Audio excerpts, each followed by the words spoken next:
Hello दोस्तों। तो आपका स्वागत है एक और नए वीडियो में। तो पिछले एपिसोड में हमने देखा था कि जियोयान डिंग चेंग युआन से मिल गया था। उसके बाद डिंग चेंग युआन ने उसको यहाँ पर रहने की अनुमति दे दी थी। तो डिंग चेंग युआन जियोयान को बता रहा था कि रचनाओं का मार्ग रसायन विद्या मतलब एल्केमिस्ट के मार्ग से बहुत मिलता जुलता है। रसायन विद्या के लिए आपको आत्मिक शक्ति मतलब स्पिरिचुअल शक्ति की आवश्यकता होती है।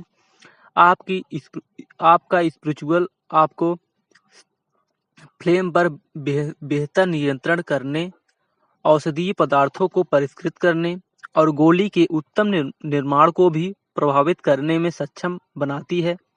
आंगन में डिंग चेंग युआन भावशून्य खड़ा था। उसकी अक्षत भुजा फैली हुई थी। उसकी पांचों उंगलियां हवा में तेजी से चल रही थी, मानो कोई प्रतिबिंब हो। पलक झपकते ही इस जगह में मानो कोई अद्भुत परिवर्तन आ गया हो। वाह! डिंग चेंग युआन ने अपनी उंगली उठाई और स्वर्ग के दावों की शक्ति के साथ मिश्रित मूल कीवी की एक किरण शून्य में एक बिंदु पर पहुंची। पल भर में शून्य से एक हथेली के आकार का समूह ऊपर उठ गया। यह एक गैदरिंग सोर्स एरे था, जो अपेक्षाकृत निम्न स्तरीय एरे है। आप इसे अपनी आत्मिक शक्ति से महसूस कर सकते हैं। ऐसा कहते हुए उसने अपनी उंगली हिलाई और छोटी सी सारणी जियोयान के सामने प्रकट हुई। जैसे जैसे उसकी आत्मिक शक्ति उमड़ती गई और संरचनाओं को घेरती गई, जियोयान के हाव भाव में एक सूक्ष्म परिवर्तन हुआ। युनलुओ एकेडमी में कुछ साधना संरचनाएं भी थी, जिन्हें आत्मा स्रोत स्पिरिचुअल सोर्स एरे कहा जाता था, जिनमें सबसे ऊंचा स्तर 3 स्पिरिचुअल सोर्स एरे था। हालांकि उसके सामने इस छोटी संरचना में एकत्रित सोर्स एनर्जी स्तर 3 स्पिरिचुअल सोर्स संरचना की तुलना में कहीं अधिक सघन थी। मास्टर वास्तव में एक मास्टर है। उसने जो सारणी बनाई है वह यूलो एकेडमी की तुलना में कहीं बेहतर है। क्या अंदर के विभिन्न सारणी पैटर्न स्वर्गीय दावों की शक्ति द्वारा सक्रिय हैं? थोड़ी देर बाद जियोयान ने अपना सिर उठाया। उसके चेहरे पर आश्चर्य की झलक दिखी। एरे पैटर्न किसी एरे का सबसे बुनियादी तत्व होते हैं। एरे पैटर्न के विभिन्न संयोजन अलग अलग उपयोगों वाले एरे बनाते हैं। इसके अलावा स्रोत ऊर्जा का विशेष प्रवाह किसी एरे को पूर्णता की ओर ले जाता है। यही कारण है कि केवल वे लोग जो हेवनली सॉवरेन स्तर तक पहुंच चुके हों व्यूह रचना सीख सकते हैं। डिंग चेंग युआन ने ठंडे स्वर में सिर हिलाया और आगे कहा, इस आत्मा की शक्ति के विपरीत सारणी पैटर्न के उतार चढ़ाव को महसूस करने के लिए भौतिक शरीर से उत्पन्न एक प्रकार की धारणा की आवश्यकता होती है, जिसे हम प्रेरणा कहते हैं। आत्मिक शक्ति मन में चेतना की अभिव्यक्ति है, जबकि प्रेरणा भौतिक चेतना को व्यक्त करने का एक तरीका है। आपकी आत्मा शक्ति में वे सनसनीखेज तथाकथित स्तर विभाजन है, लेकिन प्रेरणा उतनी जटिल नहीं है। एक व्यूह रचना गुरु का स्तर उनके द्वारा नियंत्रित किए जा सकने वाले व्यूह रचना पैटर्न की संख्या के अनुसार विभाजित होता है। केवल वे ही योग्य व्यूह रचना गुरु कहे जा सकते हैं जो 100 से अधिक व्यूह रचना पैटर्न को नियंत्रित कर सकते हैं।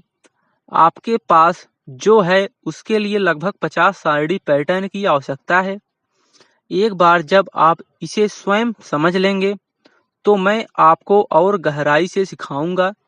ऐसा कहने के बाद डिंग चेंग युआन उठकर चला गया, जिससे जियोयान हतप्रभ रह गया। क्या आप इसे स्वयं समझ सकते हैं? क्या तुम मजाक कर रहे हो? मैं किसी चीज को कैसे समझ सकता हूँ जब तक कि मैंने संरचनाओं की मूल बातें भी नहीं समझी हैं। वरिष्ठ जियोयान जल्दी से उठ गया, लेकिन इससे पहले कि वह 2 शब्द बोल पाता, उसने महसूस किया कि उसके चारों ओर का स्थान अचानक हिंसक रूप से हिल गया। कोई इस जगह पर हमला कर रहा है। डिंग चेंग युआन वहीं रुक गया। उसका चेहरा अचानक काला पड़ गया।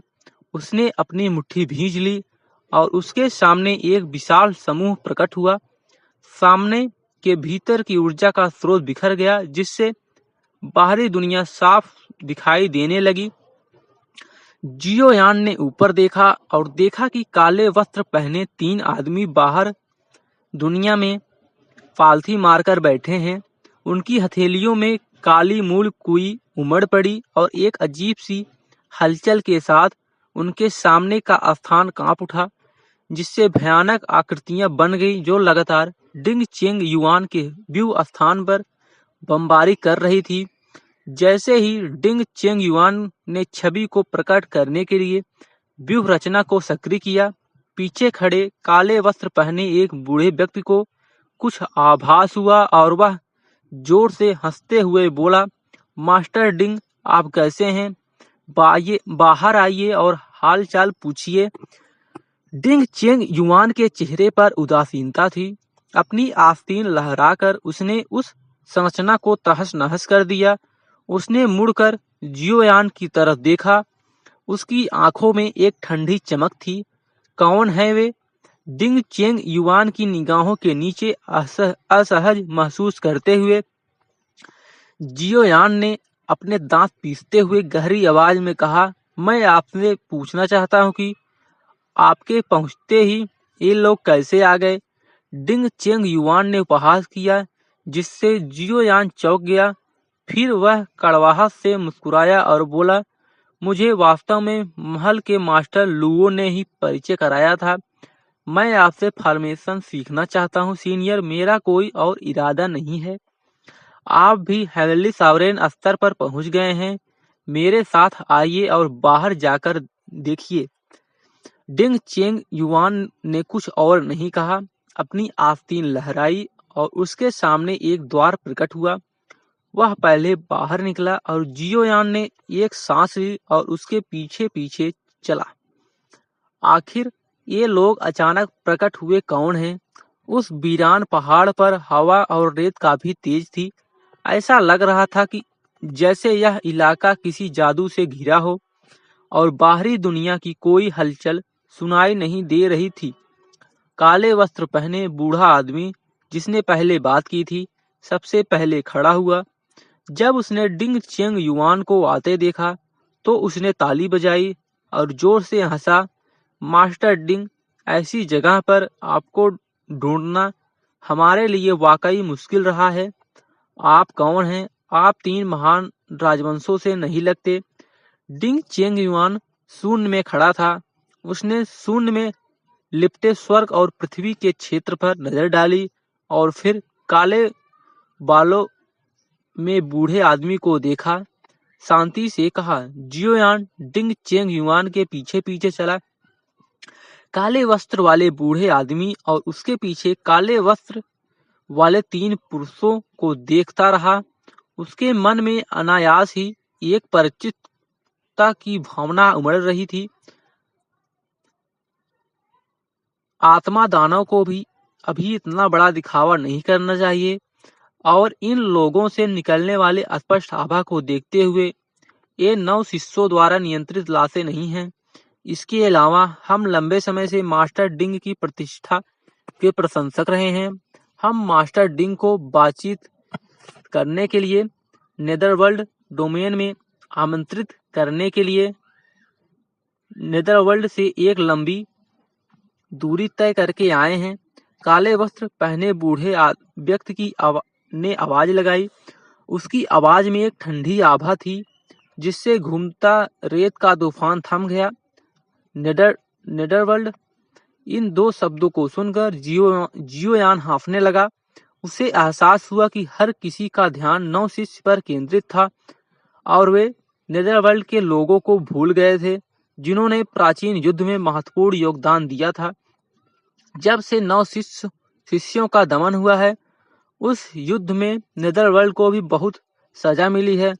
तुम जैसे तुच्छ दुष्टों को तो उस मनहूस जगह में छिप जाना चाहिए था क्या? अब तुम में बाहर आने की हिम्मत है? डिंग चेंग युआन ने एक भौं उठाई, अपने हाथों को पीठ के पीछे करके खड़ा हो गया और उपहास किया। मास्टर मजाक कर रहे हैं। एक बार देख लेने पर आपको पता चल जाएगा कि नेदरवर्ल्ड असल में कैसा है। काले काले चोगे वाला बूढ़ा आदमी थोड़ा झुका। उसकी आंखों में एक खौफनाक हत्या का इरादा चमक रहा था। फिर उसने हाथ हिलाया और उसके पीछे काले चोगे वाले 3 आदमी तुरंत बाहर निकल आए। उनकी 3 विशाल आभाएं अचानक ऊपर उठ गई। तीन हेवेली सॉवरेन। क्या यही वह सारी संपत्ति है जो नेदरवर्ल्ड के पास है? डिंग चेंग युआन अविचलित रहा। उसके होठों पर तिरस्कार का भाव था। मास्टर डिंग, हमें कम आंकते हैं। हम तीनों नेदरवर्ल्ड के छोटे मोटे लोग हैं। बीच में काले वस्त्र पहने आदमी ने ठंडी आवाज में बात की। उसकी आवाज चाकू की तरह तीखी थी, जिससे डिंग चेंग युआन की भौहें तन गई। ये तीनों लोग तुम्हारे हैं, इन्हें मार डालो, मैं उस आदमी से निपट लूंगा। डिंग चेंग युआन ने फुसफुसाकर निर्देश दिया, फिर बिना कुछ कहे एक कदम आगे बढ़ा और रहस्यमयी तरीके से गायब हो गया। जब वह वापस आया तो काले लबादे वाले बूढ़े आदमी के सामने था। काले वस्त्र पहने 3 आदमी, जिनमें एक जबरदस्त आभा निकल रही थी, मानो काले वस्त्र वाले बूढ़े आदमी से निर्देश पा चुके हों। उन्होंने डिंग चेंग युआन का पीछा करना छोड़ दिया और अपनी ठंडी निगाहें जियोयान पर घुमा दी। तुम नेदरवर्ल्ड के उस महल से हो? जियोयान के चेहरे पर गंभीरता छा गई। वह अचानक बोल पड़ा। उसके सामने खड़े तीनों लोगों में कम से कम हेवेली सॉवरेन के अंतिम चरण की ताकत तो थी, लेकिन वे उसके लिए कोई खतरा नहीं थे। ओह ठीक है, मैं आपको बताना भूल गया। मैं उत्तरी महल का यंग मास्टर ने भी व्यक्तिगत रूप से कार्रवाई की थी। उसके आसपास होने पर लुओकांग शाही शहर के उन बूढ़े लोगों से आपकी मदद की उम्मीद मत कीजिए। दूर से काले चोगे वाले बूढ़े आदमी ने डिंग चेंग युआन से डरावनी आवाज में बात की। उसके बोलने से पहले ही उसके शरीर से भारी मात्रा में ओरिजिन क्वीन निकली, जो यूजी के शरीर से कहीं ज्यादा शक्तिशाली लग रही थी। अच्छा ऐसा है। इससे पहले कि काले वस्त्र पहने तीनों व्यक्ति कुछ बोल पाते, जियोयान के होठ मुड़ गए, लेकिन उसके चेहरे पर मुस्कान ने सभी की रीढ़ में ठंडक पहुंचा दी। नेदरवर्ल्ड का उत्तरी महल, ये चार शब्द किसी कांटे की तरह जियोयान के दिल में गहराई तक चुभ रहे थे। काले वस्त्र पहने 3 आदमियों की ओर उसकी निगाहें पहले से ही ठंडे कत्ल के इरादे से भरी हुई थी।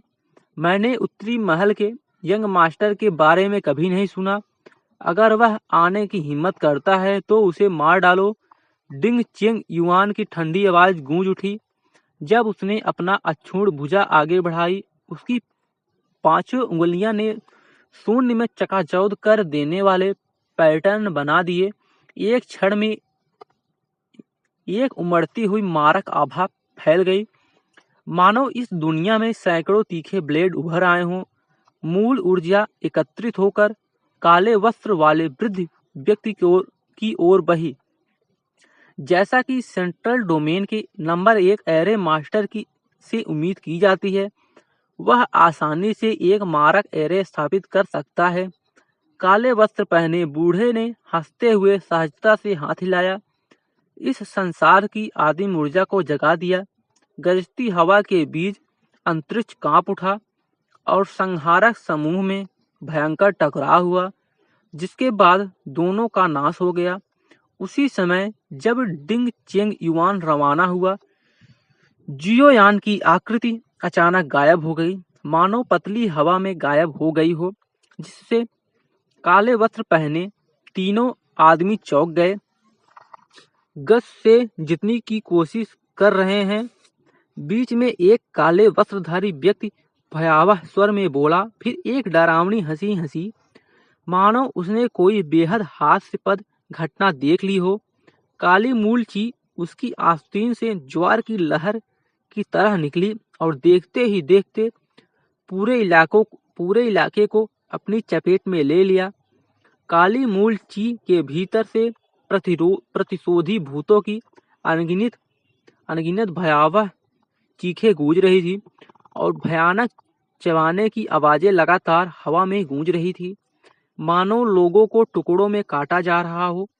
दूर डिंग चेंग युआन ने अपने चारों ओर पहले से ही कई परतें बना ली थी, मानो रात में कोई चमकता हुआ दिया हो, जिससे काली ऊर्जा का स्रोत उसे जरा सा भी अंदर ना घुसने दे। उसने काले वस्त्र वाले बूढ़े आदमी का सामना किया और शुरुआती पूछताछ के बाद दोनों में से किसी ने भी कोई पहल नहीं की।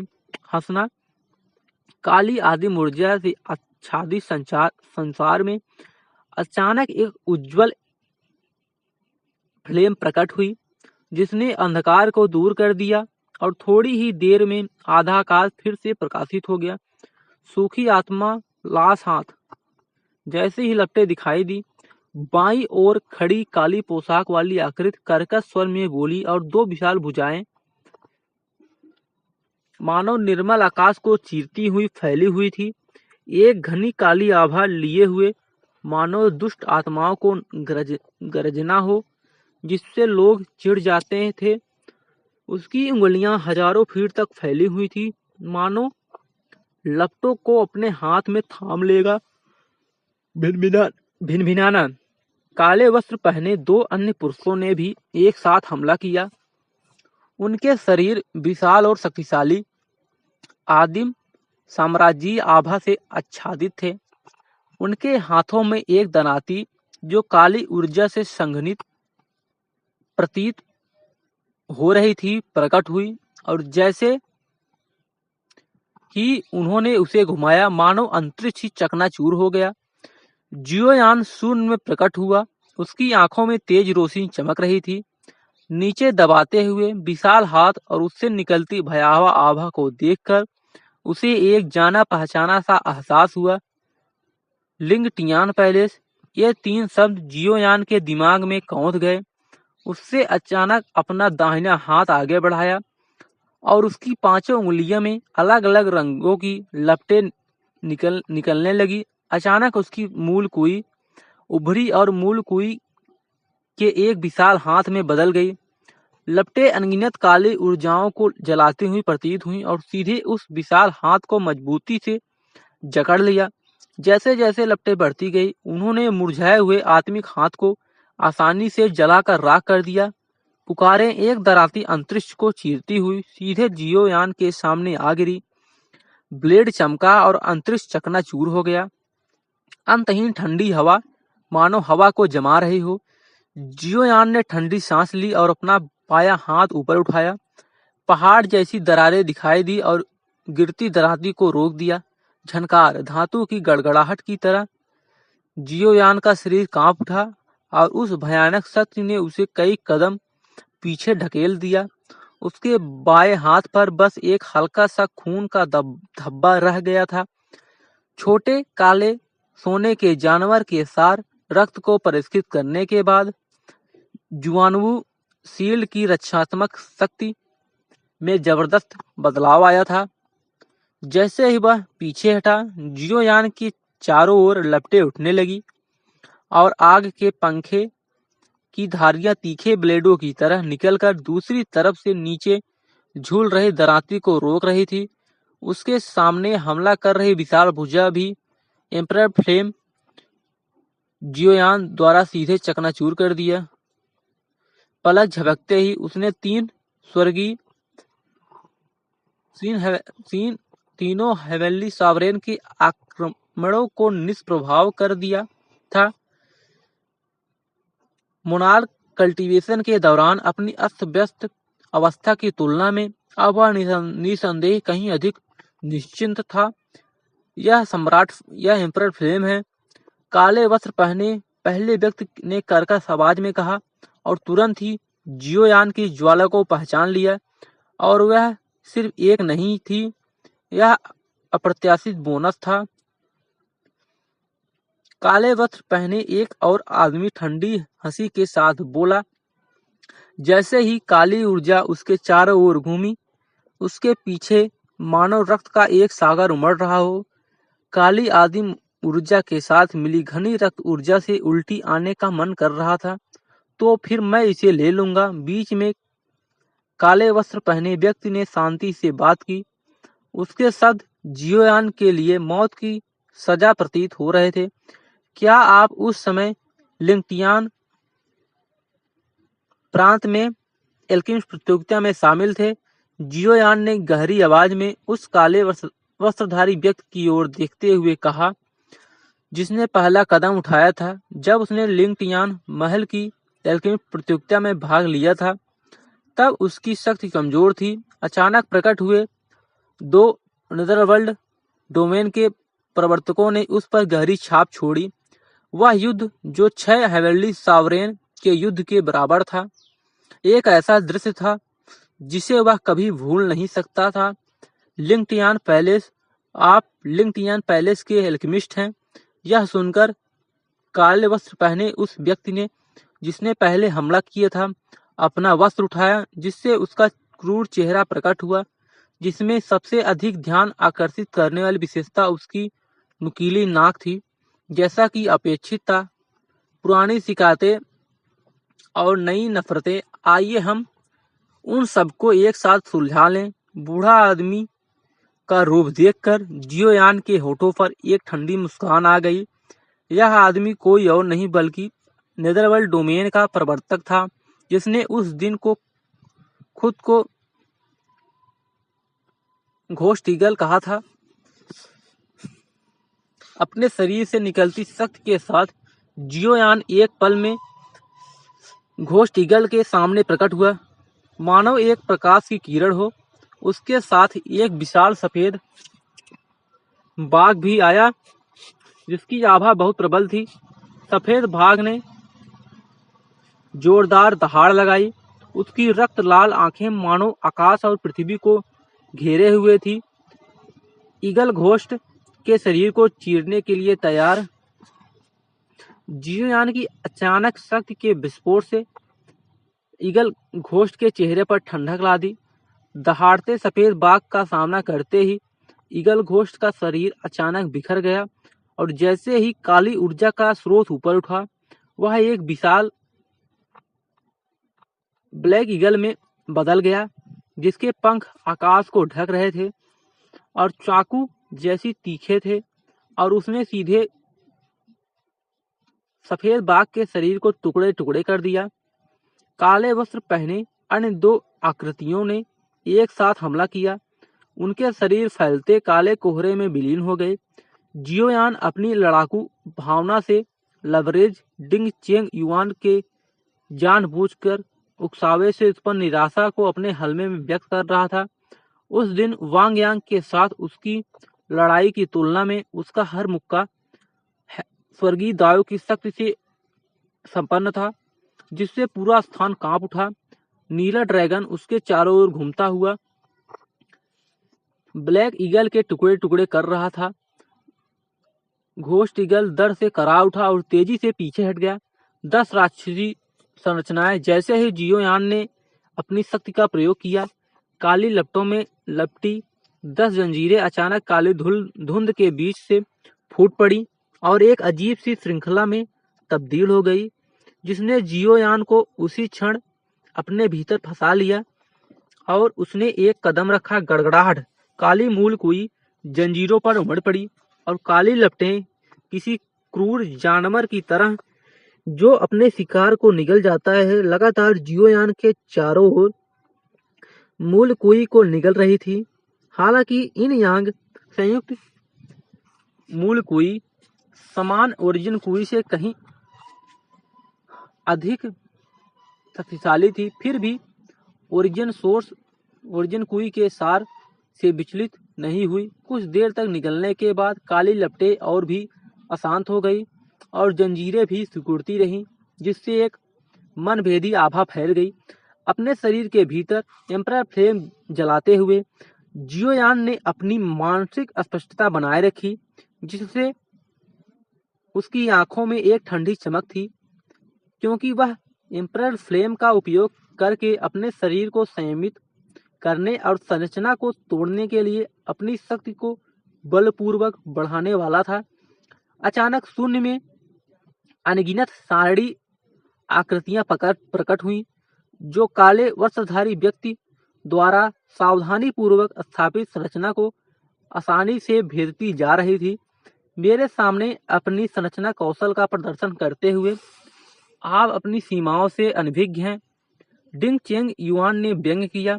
फिर विषय बदलते हुए कहा, मुझे अपनी ताकत दिखाओ और उन 3 लोगों को मार डालो। जिद्दी और अठी काले चोगे वाले बूढ़े आदमी के चेहरे पर एक ठंडा भाव था। उसके सामने डिंग चेंग युआन का हमला घोर तिरस्कार का कार्य था। झनकार बूढ़े आदमी ने एक कदम आगे बढ़ाया और अचानक अंतरिक्ष बिखर गया। एक अंतहीन विशाल आभा उमड़ पड़ी और अंतरिक्षीय नियमों की शक्ति ने सीधे डिंग चेंग युआन को घेर लिया। एक और विशाल संरचना प्रकट हुई, जो स्थानिक शक्ति के क्षरण का प्रतिरोध कर रही थी। डिंग चेंग युआन ने गहरी सांस ली, अपने शांत मन को एक ओर रखा और जान गया कि आगे जो होने वाला है वह सचमुच जीवन मरण का संघर्ष है। अच्छा, जियोयान ने सिर हिलाया। डिंग चेंग युआन के तरीकों के प्रति उसका सम्मान और भी बढ़ गया। जैसे ही उसने काले लिबास पहने तीनों आदमियों को फिर से देखा, उसकी आंखों में एक सच्ची हत्या की मंशा दिखाई दी। तो दोस्तों, आगे का एपिसोड अभी शाम को आएगा। चैनल पे नए हो तो लाइक, शेयर एंड सब्सक्राइब जरूर से कर देना। आप लोग कमेंट करते हो तो मुझे मोटिवेशन मिलता है, जिससे मैं वीडियो और जल्दी अपलोड करता हूँ। इसलिए एक कमेंट जरूर से कर देना। बाकी कुछ कीजिएगा मत कीजिएगा, उससे नहीं मतलब, लेकिन कमेंट जरूर कर दीजिएगा। धन्यवाद। मिलते हैं अगले एपिसोड में।